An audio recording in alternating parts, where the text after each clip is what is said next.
तो ये बड़ी अद्भुत कथा है जिससे पता लगता है कि भगवान भोलेनाथ कितना शीघ्र भक्तों पर प्रसन्न होते हैं। एक कथा कह रहे हैं, आसीत काम्पिल्य नगरे सोमयाज कुलोद्भवः दीक्षितो यज्ञ दत्ताख्यो यज्ञ दत्त विद्या विशारद। यज्ञ विद्या का जानकार और दीक्षित परिवार में एक ब्राह्मण था। तो उसका नाम था यज्ञदत्त। यज्ञ का बड़ा ही विशेषज्ञ था, इसलिए उसका नाम भी यज्ञदत्त ही था। बड़े आनंद से रहता था, बड़ा संस्कारवान था, सब कुछ उसके अंदर ठीक था। लेकिन कभी कभी ऐसा होता है कि अच्छे लोगों के यहाँ भी ऐसे पुत्र उत्पन्न हो जाते हैं कि पिताजी भी परेशान हो जाते हैं कि मैंने जीवन भर अच्छे काम किए, फिर भी मेरे यहाँ ये दुष्ट बालक कैसे पैदा हो गया। तो यज्ञदत्त महाराज के यहाँ बालक का जन्म हुआ। बालक जब छोटा था तो बड़ा अच्छा था, नाम रख दिया गुणनिधि। क्या नाम रखा? गुणनिधि। छोटे बच्चे बाल्यावस्था में कुछ भी करते हैं तो माता पिता को बड़े अच्छे लगते हैं। अगर छोटे बालक ने 2-4 शब्द ही याद कर लिया तो माता पिता को लगता है कि मेरा बालक बहुत तेज है। छोटे बच्चे तुतलाते हैं, अगर तुतलाते समय गाली भी देते हैं तो भी माता पिता को लगता है कि मेरा बालक बहुत तेज है। जो बालक कह तो तरी बाता सुनहि मुदित मन पीत और माता। तुतला करके बालक कुछ भी कहता है तो माता पिता बड़े हर्षित होते हैं, प्रसन्न हो जाते हैं। अब धीरे धीरे उसी में बिगड़ जाते हैं, माता पिता को पता भी नहीं लग पाता है। अगर बालक को छोटेपन से ही माताजी पिताजी कहलवा जाए तो बड़े होकर के वो मम्मी पापा नहीं माताजी पिताजी ही कहेगा। तो जो छोटी अवस्था में उसकी आदत बना देंगे, अगर छोटी अवस्था में गलत काम करने पर डांटते नहीं हैं तो वही बालक धीरे धीरे बिगड़ जाता है, फिर आगे चल करके बड़ा अपराधी बनता है। आज वही गलती माता ने किया। जो गुणनिधि की माता थी अर्थात यज्ञदत्त जी की पत्नी थी, ब्राह्मणी थी, जब उसका बालक कोई गलत काम करता था तो ये अपने पिताजी से छिपाती थी, पिताजी को कुछ नहीं बताती थी। एक दोहा बड़ा सुंदर लिखा है किसी विद्वान ने, रहीम दास ने लिखा है, रही मन पूत कपूत की दीपक की गति सोए बारे उजियारो करे बढ़े अंधेरो। कहते हैं कि दीपक और कुपुत्र की गति एक जैसी होती है। बारे उजियारो करे, बारे माने बाल्यावस्था, अब बारे माने बढ़ने पर। तो बालक जो कुपुत्र होते हैं छोटी अवस्था में बड़े चंचल होते हैं, लगता है भैया बहुत उजियाला करेगा, मेरे कुल में बहुत तेज निकल गए। लेकिन बढ़े अंधेरों होए, तो बढ़ने का अर्थ बुझाना भी होता है। जिसे कहते हैं दुकान बढ़ा दो, दुकान बंद करने को बढ़ाना कहते हैं। माताएं भी दीपक बुझाने को बुझाना नहीं कहती हैं, कहती हैं जाओ अचरा दयाओ चाहे दीपक बढ़ा दो, यही कहती है, ये नहीं कहती बुझा दो। तो बढ़ाना का मतलब बुझाना भी होता है। तो बारे उजियारो करे, दीपक जब तक जलता है और बालक जब तक बाल्यावस्था में रहता है तब तक तो बड़ा अच्छा लगता है। लेकिन बढ़े अंधेरों हो, जब वो बालक बढ़ता है वो कुपुत्र, और दीपक जब बुता दिया जाता है, बुझा दिया जाता है, बढ़ा दिया जाता है, तब अंधेरा करता है। अर्थात कुपुत्र छोटे होते हैं तो समझ में नहीं आता है, लेकिन जैसे बड़े होते हैं तैसे उनके काम दिखाई पड़ने लग जाते हैं। तब माता पिता चिंता करते हैं कि छोटी अवस्था में अगर समझाया होता, छोटी चोरी किया था तभी डांट दिए होते तो आज बड़ी चोरी काहे करता। लेकिन माताजी अपने पति को कोई बात बताती ही नहीं थी। ये दिन का दिन गायब रहता था। माताजी से पैसा लेकर के जाता था, अपने साथियों के साथ जुआ खेलता, पैसे की बर्बादी करता हूं, खाता पीता टहलता घूमता। पिताजी पूछते कहाँ गया है, तो माता कहती थी कि अपने साथियों के साथ खेलने गया है, पढ़ने गया है। ऐसे बहाना बना देती थी, जबकि जानती थी कि जुआ खेलने गया है, क्योंकि पैसा उन्हीं से मांग करके ले जाता था। ऐसे बहुत दिन बीत गया। प्रेरितोपि जनन्या सनयो पितुरंतिकम गृह कार्यांतर व्याप्तो दीक्षितो दीक्षितायिनी। दीक्षितायिन जो ब्राह्मणी थी, उस ब्राह्मणी के बार बार रोकने पर भी चुपके चुपके डांटती थी। अकेले में बालक को डांटती थी, लेकिन पिताजी न जान पावे, चुपके चुपके डांटती थी। और उसका अवगुण बढ़ता गया, बढ़ता गया, बढ़ता गया। वो माता सदैव अपने पुत्र के अवगुण को छिपाती रही, और एक ही पुत्र था इसलिए दुलार बहुत करती थी। एक पुत्र तन माता प्रतारेति दीक्षितम। एक पुत्र वाली वह माता अपने पति को धोखा देने लगी। माताओं की आदत होती है, जब माताओं के पुत्र संतानें नहीं होती हैं तो सारा प्रेम सारा समय पति के लिए होता है, लेकिन जब संतानें हो जाती हैं तो आधा आधा हो जाता है। आधा पुत्र के लिए, आधा समय अगर बचा तो पति के लिए होता है, नहीं तो वो भी बड़ा मुश्किल है, क्योंकि बहाना हो जाता है। पति देवता बेचारे पुकार रहे हैं, मेरा कपड़ा लाओ, जाने के लिए दे रही है। अब कहती हैं कि वो लल्लू को भूख लगी, उसको खिलाएं कि तुम्हें हम कपड़े दें, तो तुरंत ही प्रेम और समय आधा हो जाता है। बेचारे पति देवता कहते हैं चलो ठीक है, पुत्र की सेवा कर रही हो, कोई बात नहीं। तो यही स्थिति बन गई, पति के लिए समय ही नहीं है और पुत्र को डांटने समझाने में ही समय बीतता, लेकिन चुपके चुपके। और धीरे धीरे करके वो पुत्र इतना बिगड़ गया कि उसने घर में जो दीक्षित जी की, पंडित जी की अंगूठी रखी हुई थी, कहीं जजमानी में पाए थे, वो अंगूठी भी ले जा करके जुआ में दांव पर लगा दिया, हार गया।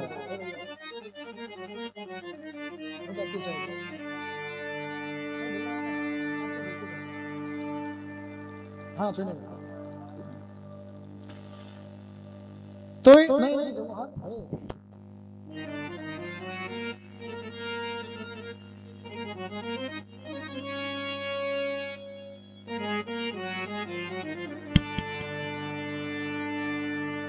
अब पंडित जी एक दिन बाजार गए हुए थे, तो जो उनका चेला, जो उनका जजमानी का सुनार था, तो उसके यहाँ वो अंगूठी उसने देखा, वो बिकने के लिए आई थी, बिकी हुई थी। और जैसे पंडित जी ने देखा कि ये तो अंगूठी मेरी है, सुनार से पूछा भैया ये आपको कहाँ मिली? न्यस्ताम रत्न महीम गे करस पितुर उर्मिका। पिताजी की उर्मिका अर्थात अंगूठी वो आज वहां देखा उसने। सुनार ने कहा कि भैया ये फला लड़के ने बेचा है। उस लड़के के पास गए, तुम्हें कहाँ से मिली मेरी अंगूठी? तो उसने कहा कि तुम्हारा लड़का जुए में हार गया है मुझसे, मुझको दे गया है, ये अंगूठी मेरी हो गई थी तो मैंने बेच दिया। अब पता लगा पिताजी को कि मेरा बालक जुआ खेलता था। बेचारे के पांव के नीचे की धरती खिसक गई कि मैं पंडित दीक्षित यज्ञ का जानकार और मेरा पुत्र जुआ खेलता है, और आज तक मुझे पता नहीं लगा। पत्नी को डांटने लगे, बिना तुमसे पूछे कैसे ले जा सकता है? तुम्हारी संदूक ताला के अंदर मेरे सारे सामान रहते हैं। एक दिन घड़ी की दुकान पर गया तो देखा इसकी घड़ी जो कहीं जजमानी में मिली थी, वो घड़ी भी बिक गई थी। अब आज अपनी पत्नी से कहा कि मेरा फला फला सामान लेकर के आओ। जो जो देख करके बाजार में आया था सारा सामान मांगने लगा, मेरी अंगूठी लाओ, मेरी घड़ी लाओ, आज हम पहनेंगे। अब दीक्षिताइन पंडिताइन जी बड़ी परेशान, क्या करें? बताना पड़ गया कि बालक को दे दी हूं, वो कहीं बेच के आ गया है।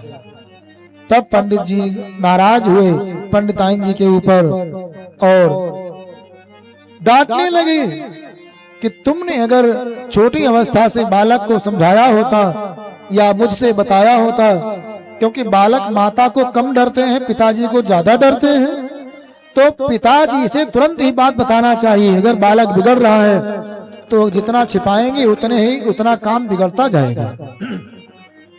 जितने छिपाएंगे उतने धीरे धीरे धीरे धीरे वो काम। इसलिए चाहे पुत्र हो, बहुत से बालक देखते हैं वो बाहर रह करके पढ़ते हैं और किसी के प्रेम जाल में फंस गए या किसी साथी के चक्कर में जुआ खेलने लगे, कोई नशा करने लगे, तो बच्चे उससे छूटना चाहते हैं, लेकिन डर के मारे ना तो किसी से घर में बताते हैं, ना अपने किसी अच्छे साथी से बताते हैं, ना किसी अपने गुरुजी से बताते हैं, और स्वयं अकेले छूट नहीं पाते हैं किसी से। अगर किसी से बता दें तो बड़े लोग समझदार होते हैं, माता पिता समझदार होते हैं, गुरुजी समझदार होते हैं, कोई हित मित्र अगर ठीक ठाक होगा तो वो समझदार होता है, वो तुरंत ही उस संकट से निकलने का उपाय बता देगा।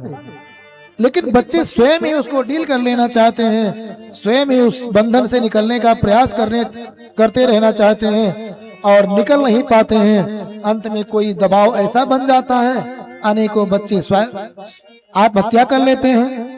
जो बाहर बच्चे पढ़ने वाले हैं, रोज कोई न कोई समाचार आता है ना, अपने कमरे में किसी ने फांसी लगा लिया, किसी ने जहर खा लिया, कहीं कूद के मर गए, या किसी ने उन बच्चों को मार दिया।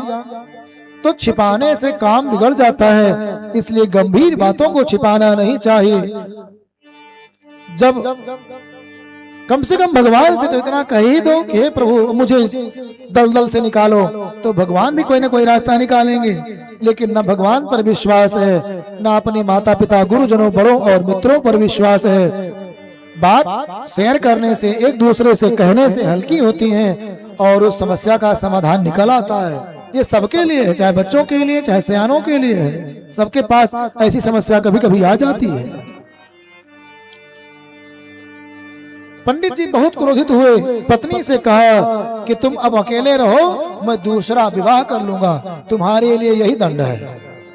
क्योंकि तुमको मारेंगे तो पाप लगेगा, तो ना तुमको मैं मारूंगा ना कुछ, तुम अपने पुत्र के साथ रहो, मैं तुम्हारे सामने ही दूसरा विवाह कर लूंगा और तुम्हारे लिए यही दंड है। और पंडित जी घर से चले गए, दूसरा विवाह कर लिया और अपने बेटे को तिलांजलि दे दिया, हाथ में जल लेकर के संकल्प कर लिया कि आज से मेरा ये बेटा नहीं है, ऐसा बेटा हम लेकर क्या करेंगे, कुपुत्र से अच्छा है पुत्र ही ना रहे, भला बदनामी तो ना हो।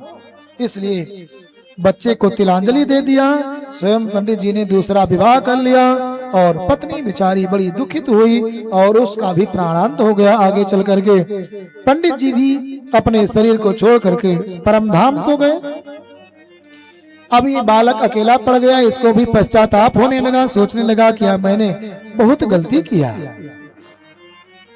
इतनी गलती मैंने किया, मेरे इतना प्रेम करने वाले मेरे पिताजी, मेरे लिए सब कुछ अपना दांव पर लगाने वाले पिताजी, अपने सुख सुविधाओं से काट करके और मेरे सुख के लिए पैसे और सब व्यवस्था करने वाले मेरे पिताजी इतना मुझे अनन्य भावना और निस्वार्थ भावना से प्रेम करते थे, मैंने अपने पिता को धोखा दिया। ऐसा पश्चाताप करता हुआ वो भी घर से निकल गया और घर से निकल करके इधर उधर भयवश घूम रहा था। हाथ में और कुछ था नहीं, केवल एक उपाय बचा कि चोरी करो और चोरी करके अपना जीवन किसी प्रकार से पालो। क्योंकि व्यक्ति जब बुद्धि भ्रष्ट हो जाती है तो परिश्रम कर नहीं पाता है, उसे कोई काम आता जाता नहीं है। काम करने के लिए मन प्रसन्न होना चाहिए, मन पवित्र होना चाहिए, बुद्धि तीव्र होनी चाहिए, पुण्य का प्रभाव होना चाहिए, लेकिन इसके पास कुछ भी नहीं था, तो इसलिए कोई काम नहीं बचा, केवल चोरी करना ही इसके पास एक काम रह गया। एक दिन ये शिवालय में पहुंच गया, शिवालय में चोरी करने के लिए। तो उस दिन शिवालय में कोई बड़ा उत्सव था, सब भक्त लोग आए हुए थे। रात्रि में सब भक्त उसी शिवालय में रह गए, सबने खूब देर तक जागरण किया, गीत भजन आनंद किया। और उसके बाद रात जब बीती, आधी रात हो गई, तो लोग उसी शिवालय में, उसी जो आगे स्थान था, सब लोग उसी में सो गए। ये चोर भी उन्हीं सबके बीच में था और मौका देख रहा था कि किसी प्रकार से मौका मिले तो यहाँ शिवालय में कुछ चोरी कर लिया जाए, क्योंकि भूख भी लगी थी। तो नैवेद्य भी, शंकर जी के पास मिठाई फल भी चढ़े हुए थे, तो कुछ फल फूल खा लेंगे और पैसा वैसा चढ़ा होगा तो चोरी कर लेंगे, तो भोजन भी हो जाएगा, कुछ पैसा भी मिल जाएगा। इसी अवसर की प्रतीक्षा में ये वहीं जब तक पूजा हुई तब तक रहा और इंतजार करते करते करते करते इसको कोई अवसर नहीं मिल रहा था। जब सब लोग सो गए तब शिवालय में चुपके चुपके अंदर घुसा और जब घुस करके चोरी करने के लिए प्रयास किया, तब तक देखा कि जो मंदिर में दीपक जल रहा है वो दीपक बुझने वाला है।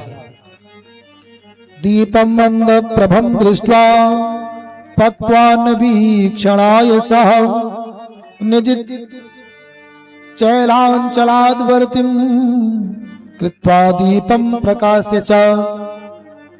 तो इसने देखा दीपक बुझने वाला है और दीपक अगर बुझ जाएगा तो अंधेरा हो जाएगा, तो जो फल मिठाई यहाँ पूजा के लिए रखी है कुछ दिखेगी नहीं, तो हम चोरी कैसे करेंगे। और अगर अंधेरा हो जाएगा, शिवालय से हम बाहर जाना चाहेंगे, इतने लोग सब उल्टा सीधा पड़े सो रहे हैं, किसी के ऊपर अगर मेरा पैर पड़ गया और कोई जाग गया तब चोर चोर कह करके फिर पिटाई हो जाएगी। तो इसलिए प्रकाश रहना बड़ा जरूरी है। पुराना पुराना गमछा लिया हुआ था, वही दिया में जला करके और ऐसे टांग दिया, खूंटी पर टांग दिया कि जब तक मेरा अंगूठा जलेगा तब तक मैं नैवेद्य भी चुरा लूंगा और पैसा भी चुरा लूंगा और निकल भी जाऊंगा। इसने वहां पर मंदिर में प्रकाश कर दिया अपने अंगूठा गमछा को जला करके। निज चैलान चलादवर्ती, अपने चैल अर्थात वस्त्र के ही अंचल को जला करके उसने प्रकाश किया। इतने प्रकाश से भगवान भोलेनाथ बड़े प्रसन्न हो गए। भगवान ने देखा कि मेरे शिवलिंग पर अंधेरा होने वाला था और इसने प्रकाश कर दिया, दीप जला दिया। ये तो मेरा बड़ा सुंदर भक्त है। भगवान भोलेनाथ प्रसन्न हो गए। जैसे ही ये नैवेद्य को चुरा रहा था, भगवान का हृदय उद्रेक हो गया, हृदय गदगद हो गया। आराम से चोरी किया और चोरी करके जैसे जाने लगा तैसे कोई जाग गया, कोई भक्त जाग गया और जैसे जागा तैसे जोर जोर से शोर करने लगा, चोर चोर चोर चोर ऐसा कह करके जैसे सबने शोर किया तैसे सब जाग गए। और जैसे सब जाग गए तैसे पकड़ करके फिर कुटाई चालू हो गई। चोर को कितना मारते हैं लोग, आप लोग जानते ही हैं। चोर जेब कतरा अगर पकड़ जाए तो फिर उनकी कुशल नहीं रहती। उसे बहुत मारा और आंख में भी चोट लग गई, आंख का अंधा हो गया। कुछ देर बाद जाकर के मर भी गया। और जब मर गया तो यमराज के भी दूत आए। जैसे यमराज के दूत ले जाने लगे तैसे शिव भगवान के दूत भी आ गए। शिव भगवान के दूतों ने गणों ने कहा कि मुंचतेनम द्विजम याम्य गणा परम धार्मिकम दंड योगो न विप्रोसो दग्धा सर्वाघ संचय। हे यमदूतों, इसको छोड़ो छोड़ो, ये इतना पुण्यात्मा है, इसको आप कहां ले जाओगे। यमदूतों ने कहा महाराज आप कहीं गलत आ गए हो, इसके नाम से कोई और रहा होगा, जाना रहा होगा आपको अलग, और आप यहाँ आ गए हो। इसका केवल नाम ही गुण निधि है, इसके अंदर गुण एक भी नहीं, केवल अवगुण ही अवगुण है। आप किसी दूसरे गुण निधि के पास जा रहे होंगे, इसलिए आप जाइए। ये नरक जाने लायक है, जीवन भर इसने गलत काम ही किए हैं। इसने माता पिता को धोखा दिया, उसके बाद चोरी किया और शंकर जी के मंदिर में चोरी करते करते मारा गया है। तो इसने जीवन में कोई अच्छे काम नहीं किए हैं, आप वापस जाइए।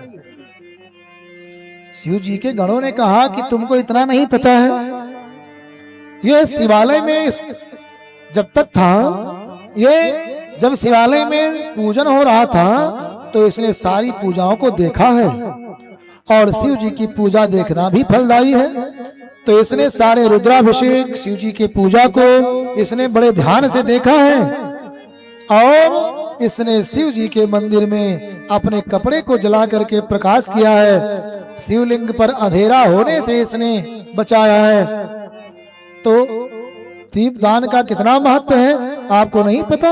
इसने शिवालय में दीप दान किया है, प्रकाश किया है। तो इसलिए इसी काम से इसके सारे पुराने पाप नष्ट हो गए। अब तुम लोग छोड़ो इसको शिवलोक ले जाना है। जैसे इतना समझाया, यम के दूत भौचक्के रह गए कि भगवान भोलेनाथ इतने दयालु हैं। समझाने का प्रयास किया, लेकिन शिव के किंकरों ने कहा, किंकरा शिव धर्माय सूक्ष्माते भाव तो भवादृशैः स्थूल लक्ष्ये कथम लक्ष्याय सूक्ष्म दृष्टि भी। भगवान के गणों ने कहा कि हे यमदूतों, जो सूक्ष्म शिव धर्म है उसको आप लोग नहीं जानते हो। जो दिखाई पड़ता है आडंबर, तुम उसी को समझते हो। जो सूक्ष्म सेवा शिव जी की है, जिससे मेरे भगवान भोलेनाथ प्रसन्न होते हैं, तुमको उसकी जानकारी नहीं है। भगवान भवानी शंकर केवल अगर मन ही शिव पूजा में लग जाए या शिव पूजा को देख ही लिया जाए तो उतने पर ही भगवान प्रसन्न होकर के सारे पाप को नष्ट कर देते हैं। और इसने तो स्वयं दीप जलाया है, इसलिए इसके पाप नष्ट हो गए और उस जीवात्मा को, गुण निधि को ले गए शिवलोक में और वो शिवलोक में जाकर के भगवान का परम भक्त बना, बड़ा भक्त बना। उस आगे चल करके उसका पुनर्जन्म हुआ तो एक राजा के यहाँ जन्म हुआ। हमारे पुराने भाग्य से ही हमारे जन्म होते हैं। जैसा हम कर्म के रहेंगे वैसा ही घर हमको प्राप्त होगा, क्योंकि ये जीवात्मा भी अपने योग के घर को खोज करके जन्म लेती है। जैसे हम लोग कहीं शहर में जा करके अगर किराए पर कमरा लेना चाहते हैं तो कमरा जैसे मेरी औकात होती है वैसे तो लेते हैं। सस्ते में विद्यार्थी कोई पढ़ने वाला है तो बेचारा सस्ता कमरा लेता है, कोई नौकरी पेशा वाला आदमी है तो वैसा कमरा लेता है, अकेले रहने वाला है तो सिंगल कमरा, पूरा परिवार रहने वाला है तो पूरा फ्लैट लेता है। अनेकों लोग ऐसे हैं जो करोड़ों करोड़ रुपए महीने किराया दे करके किराए पर रहते हैं। तो अपनी योग्यता, अपनी आवश्यकता के अनुसार तो लोग घर और कमरा लेते हैं। तो ये जब हम कुछ दिन के लिए कमरा अपने योग्यता और अपने सामर्थ्य को देख कर लेते हैं, तो जिस जीवात्मा को पूरा जीवन व्यतीत करना है वो क्या वैसे बिना देखे सुने घर में आ जाएगी? जो जीवात्मा जन्म लेने के लिए प्रतीक्षा कर रही है वो अपने योग्यता के अनुसार, अर्थात किसी कोई सज्जन व्यक्ति मरा था, उसका जीव दोबारा जन्म लेगा तो सज्जन का घर खोजेगा। किसी डकैत का प्राण निकला होगा, उसके प्राण को फिर किसी प्राण में शरीर में जाना होगा तो वो डकैत का स्वभाव उसका रहेगा तो उस तरह का शरीर खोजेगा। कोई संत महात्मा मरा होगा और संत महात्मा को अगर दोबारा जन्म लेना होगा तो वो प्रयास करेगा किसी भगवान के भक्त के यहाँ जन्म ले।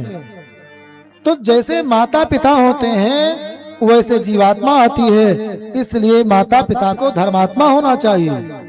अपने घर को स्वच्छ रखोगे, अपने शरीर को, अपने मन को स्वच्छ रखोगे तो स्वच्छ जीवात्मा आकर के जन्म लेगी, क्योंकि उसके कर्मों के अनुसार अच्छा घर उसको मिलता है। तो इसने शिव जी का आराधन किया था, शिव जी के भक्तों को शिव जी की कृपा हुई थी। तो जब दोबारा जन्म हुआ तो इसका जन्म कहाँ हुआ?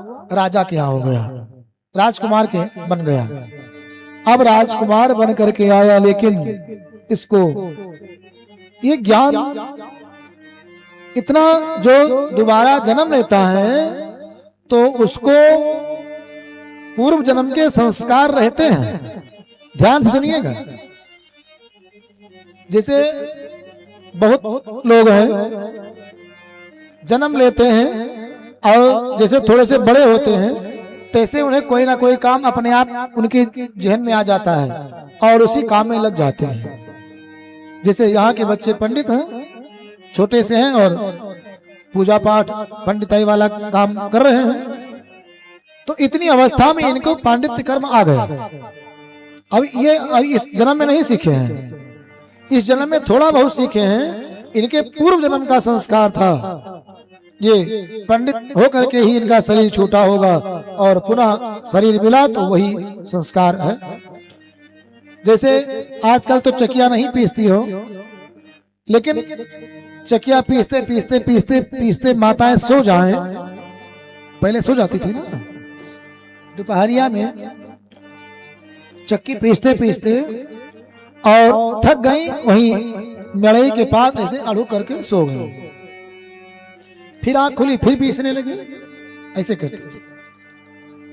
तो जैसे व्यक्ति जो काम करते करते सोया है, जब आंख खुलेगी तो फिर तो वही कमा करेगा, अभी अधूरा रह गया था ना। जो काम करने को बचा है तो फिर वही काम करेगा। तो चलो चकिया नहीं देखे हो, विद्या पढ़े तो है हो, विद्यार्थी पढ़ते पढ़ते पढ़ते पढ़ते सो जाते हैं। 1 घंटा पढ़ते हैं और पढ़ते पढ़ते नींद आई, फिर वैसे मुड़वारी पुस्तक रखी है, बेचारे सो गए विद्यार्थी। फिर आंख खुली तो फिर पढ़ने लगे। एक एक घंटे पर विश्राम कर लेना चाहिए। पढ़ाई में 50 मिनट का नियम माना गया है, जो शिक्षा शास्त्र में 50 मिनट पढ़ने के बाद में फिर 10 मिनट का विश्राम लेना चाहिए। लेकिन विश्राम ऐसा नहीं कि जाओ बात करो, बक बक बक बक।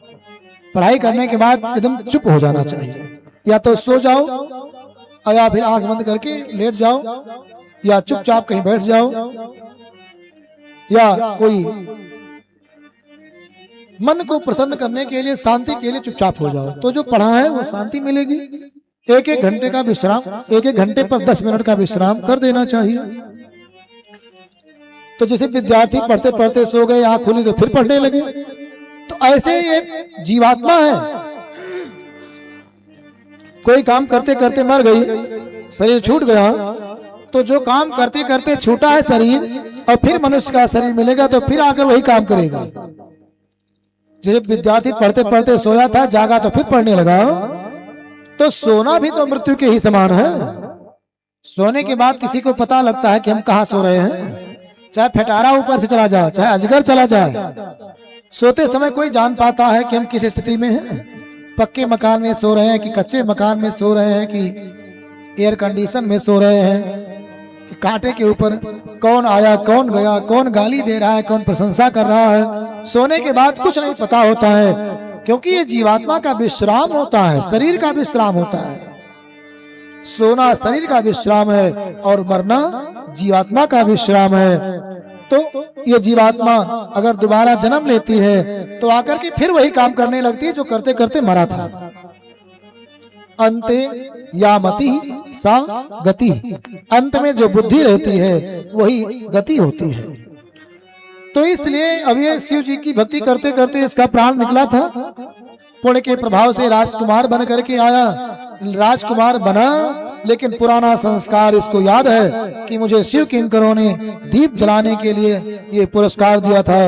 अब ये बड़ी शिव भक्ति करता है और ज्यादा भक्ति नहीं, तो केवल दीप जलाने का काम करता है। दिया जलाओ, मंदिर में जा करके दीप जलाना। जब इसके पिताजी जो कलिंग देश के राजा अरिंदम थे, तो अरिंदम की जब मृत्यु हो गई और इसका नाम पड़ा दम, राजा दम। जब ये राजा बना तो इसने तुरंत ही घोषणा कर दिया, ग्रामाधीशान समाहूय सर्वान् विषय स्थितान् इत्थमाज्ञापयामास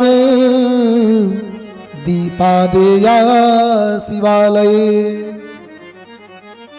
जब ये राजा बना तो राजा बनते ही इसने आदेश दे दिया, सभी ग्राम अध्यक्षों को बुलाया, अर्थात ग्राम प्रधान सरपंच जो होते थे उन सबको बुलाया और सबको आदेशित कर दिया कि तुम्हें अपने गांव में, अपने मौजा में नियम लगाना है कि सभी लोग शिवालय में दीपक जलाओ। पूरे राज्य में एकदम आदेश कर दिया कि अधिक से अधिक दीपक जलाओ, क्योंकि दीपक जलाने का बहुत बड़ा फल है। हमें लगता है हमारी जो मुख्यमंत्री जी हैं वो भी शिव पुराण पढ़े हैं, क्योंकि जो शिव जी के भक्त हैं तो इसीलिए दीपक खूब जलवाते हैं। अयोध्या में दीपोत्सव होता है, 20-20 लाख, और हर साल बढ़ रहे हैं दीपक जलाने की जगह भी बढ़ा रहे हैं। तो दीपक जलाना बहुत लाभकारी होता है, इसलिए इस राजा दम ने आदेश कर दिया कि दीपक जलाओ और कोई काम नहीं, शंकर जी की और पूजा नहीं, दीपक जलाओ। अब दीपक इतने जलने लगे कि पूरा राज जगमग जगमग करता रहता था। भगवान भोलेनाथ का जो शिवालय था, कोई भी मंदिर, कोई भी शिवालय अब सूना साना नहीं रहता था, भक्त लोग जाते थे। गांव के मंदिर को सूना मत रहने दो, मंदिर रोज जाओ, अपने परिवार के साथ जाओ, थोड़ा सा सोने में और अनेकों प्रकार की बातें करने में कटौती करो, मंदिर जरूर जाओ। मंदिर सोने साने अच्छे नहीं लगते हैं, तो सब मंदिर जगमग जगमग करने लगे। उसके राज्य में कोई भी मंदिर ऐसा नहीं रहा जो अब सजा ना रहा हो। आज भी सरकार हर मंदिरों के लिए पैसा दे रही है, सारे तीर्थ जगमग जगमग कर रहे हैं। गांव के मंदिरों के लिए भी बजट सरकार बनाती है, पास करती है, और लोग लेकर के आते हैं। गांव के भी मंदिरों और तालाबों को बढ़िया सजा रहे हैं, संवार रहे हैं। तो जब धर्मात्मा राजा होंगे तो ऐसा ही करेंगे। तो इसलिए वो दीपक जलाता, और दीपक जलाने के प्रभाव से जब उसकी मृत्यु हुई तो दीपक के जलाने के प्रभाव से उसको कोई दिक्पाल पदवी मुनीश्वर बिलोकयो मनस धर्मिणानीन संप्रतम ये भुज्यते। इसने कुबेर की पदवी प्राप्त कर लिया। दिक्पाल की उत्तर दिशा के मालिक दिक्पाल से 10 दिक्पाल होते हैं। दिक माने दिशा, पाल माने पालन करने वाले, तो 10 दिशाओं के मालिक को 10 दिक्पाल कहते हैं, दिग्गज। तो पूर्व दिशा के मालिक इंद्र भगवान, अग्नि कोण के अग्नि, दक्षिण के यमराज, नैऋत्य कोण के नैऋत्य महाराज, पश्चिम के वरुण देवता, वायु के वायु, और उत्तर के देवता कौन है? कुबेर महाराज। एक दिशा का ही मालिक बना दिया गया, दिक्पाल की पदवी प्राप्त हो गई। ईशान दिशा के मालिक शंकर भगवान, ईश्वर, ऊपर के ब्रह्मा जी, नीचे के अनंत और धरती माता। तो 10 दिशाएं हैं, 10 दिशाओं के मालिक होते हैं। तो कुबेर महाराज बना दिया गया, और एक उत्तर दिशा का मालिक ही बना दिया गया। और कुबेर ही नहीं बने, कुबेर बनने के बाद आए काशीपुर में और श्री उमा सहित भगवान विश्वेश्वर का जप तप किया, और उस तपस्या के प्रभाव से भगवान भोलेनाथ ने कुबेर को अपना मित्र बना लिया। बोलो श्री गौरी शंकर भगवान की। ये भगवान भोलेनाथ की दया है कि उसने चोरी करने के लिए अपना कपड़ा जलाया और शिवालय में प्रकाश किया, लेकिन भगवान भोलेनाथ उस पर भी प्रसन्न हो गए, इतने दयालु है। और प्रसन्न होकर के एक दिशा का मालिक बना दिया, धन का मालिक बना दिया, खजाना का मालिक कुबेर बना दिया।